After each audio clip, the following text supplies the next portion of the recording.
يا ابو العطارين، سمعت انك فتحت محل حواوشي بدل العطار. يا ريتني ما فتحته، ده الحال نايم معايا خالص. ليه يا عم، انت بتداري العين ولا ايه؟ يا عم رغيف الحواوشي كان ب10 جنيه، دلوقتي بقى ب15 جنيه. 15 جنيه ليه يا عم؟ خد عندك يا سيدي رغيف عيش على توابل وزيت كده 3 جنيه، وبعدين يا اخوي؟ وشوية بصل على توم على طماطم 4 جنيه، يبقى كده 7 جنيه يا سيدي. ها؟ وعندك كمان يا سيدي غاز ومية وكهربا 5 جنيه، يبقى كده كله كام؟ 12 جنيه. يتبقى لي 3 يا سيدي، اهو مكسبي. ايه يا عم، انت ناسي اللحمة ولا ايه؟ لحمة؟ هو الحواوشي بيتحط عليه لحمة؟ غريبة يعني. اه صحيح، كفاية توابل اللحمة. ابا تاخد الواد بوجلوس دي تعمله حواوشي، بدل ما هو صحي ياكل نايم ياكل كده. للدرجة دي يعني يا ابو بقلص؟ ربنا يخليهولك، كفاية وش الحلو ده تصطبح بيه كل يوم. ها؟ ما تخافش يا بوجلوس، بضحك معاك، ده وشك الحلو دي اللي مخلينا اكمل في الدنيا.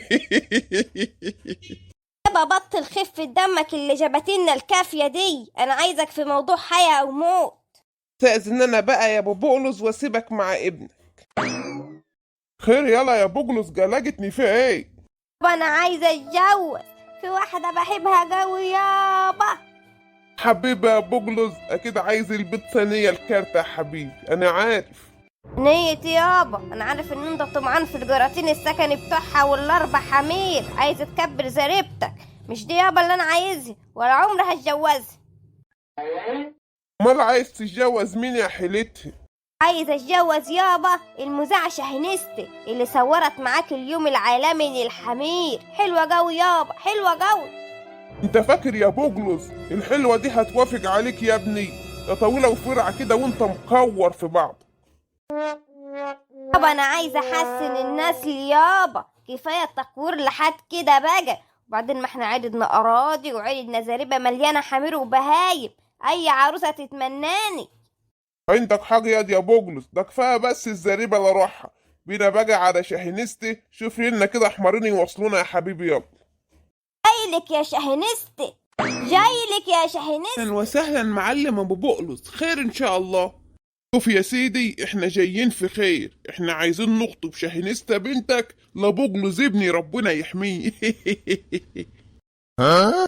شاهنستة بنتي ملكة الجمال تتجوز بقلص ده انا مش عارفة هو قاعد ولا واقف ولا حكايته ايه بالظبط.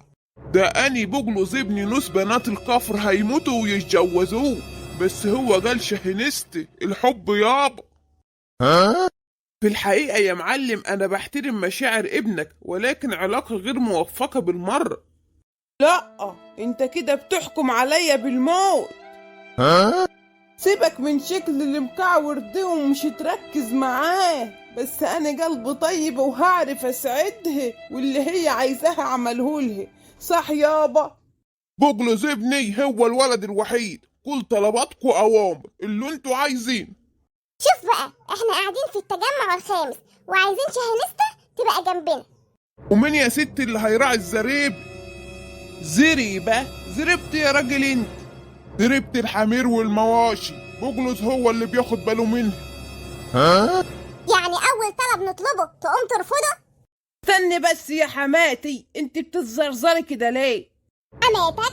لا، انا مش هقدر اقعد اكتر من كده. يا ست طولي بالك، اسمعينا الاول، احنا عندنا عزبة كتيرة وفيها خير كتير، وزريبة مليانة بهايم وحمير. عندكم عزبة؟ ده انتوا اغنياء قوي، ما قلتش ليه من الاول يا معلم بقلص؟ هو انت يا حماتي اديتينا فرصة نتكلم؟ حماتي طالعة منك حلوة قوي يا بقلص. بس يا معلم اهم شيء رأي شاهينستا.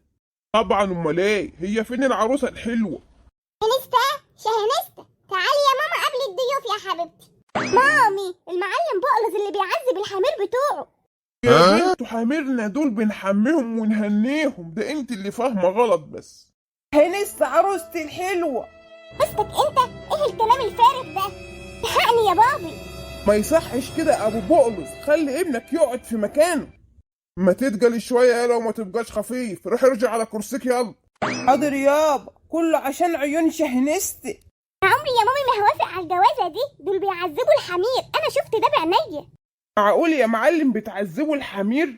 احنا بننيم الحمير على سرايرنا وانما احنا في الزريبه، عايزين معامله اكتر من كده، ايه حلوه. ألو، بتقول إيه؟ استحالة ده يحصل. ممكن تقول لي يا معلم أنت جيت إزاي لحد هنا؟ مالك يا ست متزرزره كده ليه؟ البواب كلمني يا معلم وقال إنكم جايين بحمارين وكمان رابطينهم على بوابة العمارة. فيها ايه يعني؟ امال اطلعهم يقعدوا معاكوا؟ شفت يا مامي بيعذبوا الحمير إزاي؟ جايبينهم من العزبة لحد هنا. تعذيب ايه يا عروستني؟ بقول لك حمارين، كل واحد فينا على حمار، يعني راحة الراحة ليهم. استحالة وافق على جوازة زي دي، طلبكم مرفوض. لا يا شهنستي، ده انت الحب الكبير الأول والأخير. أنا عارفة يا بقلص إنك طيب شوية، بس مش هينفع أرتبط بيك. لو بتعزني صحيح انساني يا بقلص وارجع لحياتك تاني. عمرك ما هتلاقي حد يحبك جد يا شهنستي، بس هحاول انساكي يا غالية. وداع يا بقلص.